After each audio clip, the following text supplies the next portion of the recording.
আসসালামু আলাইকুম ওয়া রাহমাতুল্লাহি ওয়া বারাকাতুহু।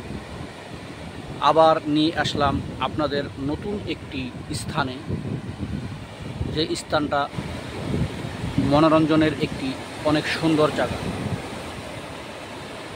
এত সুন্দর দৃশ্য অতুলনীয়, দেখুন।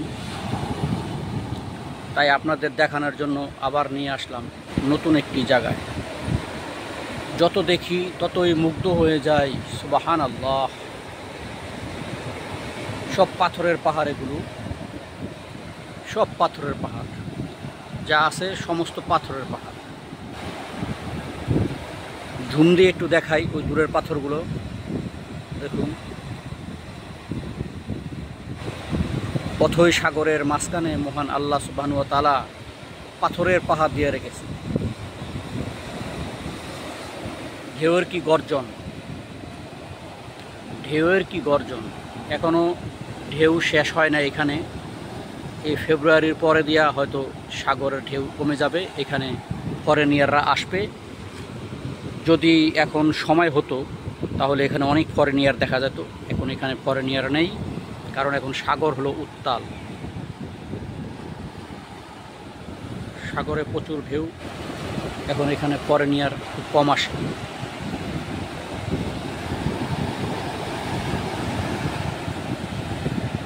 এত সুন্দর একটি চিত্র, দেখুন। যত উপরে উঠবো ততই সুন্দর দৃশ্য। এটা হলো পাহাড়, এই পাহাড়ের নিচে হলো সাগর, কঠিন বড় সাগর। পানিগুলো কত সুন্দর লাগে, সবুজ, সুবহানাল্লাহ। যত দেখি ততই মুগ্ধ হয়ে যায় মহান আল্লাহর সৃষ্টির জগৎটা। এটা নতুন একটি ব্রিজ তৈরি করেছে মানুষ এখানটা যাওয়ার জন্য, ওই হোটেলে।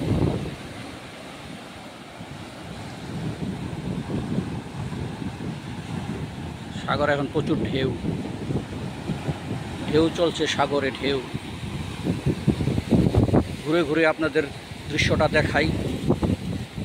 দেখুন, এখানে আছে সমস্ত পাথরের পাথরের পাহাড়, সব পাথর,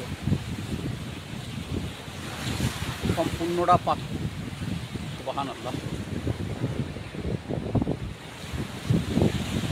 দেখুন কত সুন্দর একটি চিত্র।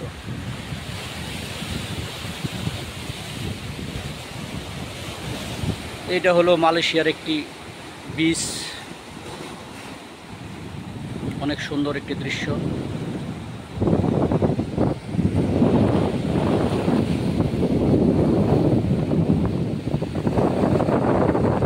যত দেখি তত হয়ে যায়, দেখুন কত সুন্দর প্রকৃতির সৃষ্টি মহান আল্লাহ পাক সৃষ্টি করেছে।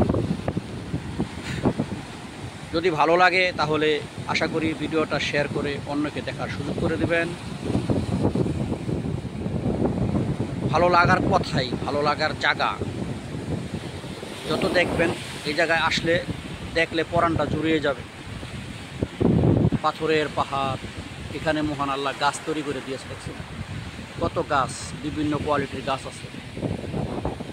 এই সেই সাগরের পাড়ে এসে দাঁড়ালাম,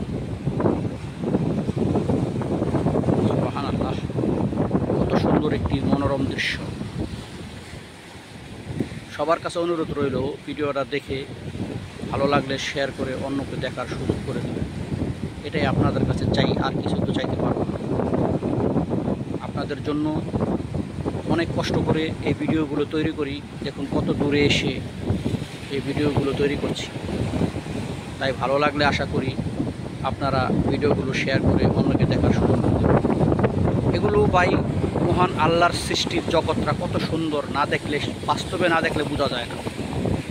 তাই আজ বাস্তবে এসেছি দেখার জন্য, তাই আপনাদেরও দেখালাম, শেয়ার করলাম আপনাদের সাথে। আমি বিদায় নিচ্ছি, এখন আর বেশিক্ষণ থাকবো না আপনাদের সম্মুখে, কেননা এখন আস্তে আস্তে সন্ধ্যা হয়ে আসছে আর প্রকৃতির সিনারিটাও অন্ধকার হয়ে যাবে। তাই বেশিক্ষণ আর সময় নেওয়া যাবে না। তাই আমি বিদায় নিচ্ছি, এমডি মনীষ শেখ। আসসালামু আলাইকুম ওয়া রাহমাতুল্লাহি ওয়া বারাকাতুহু।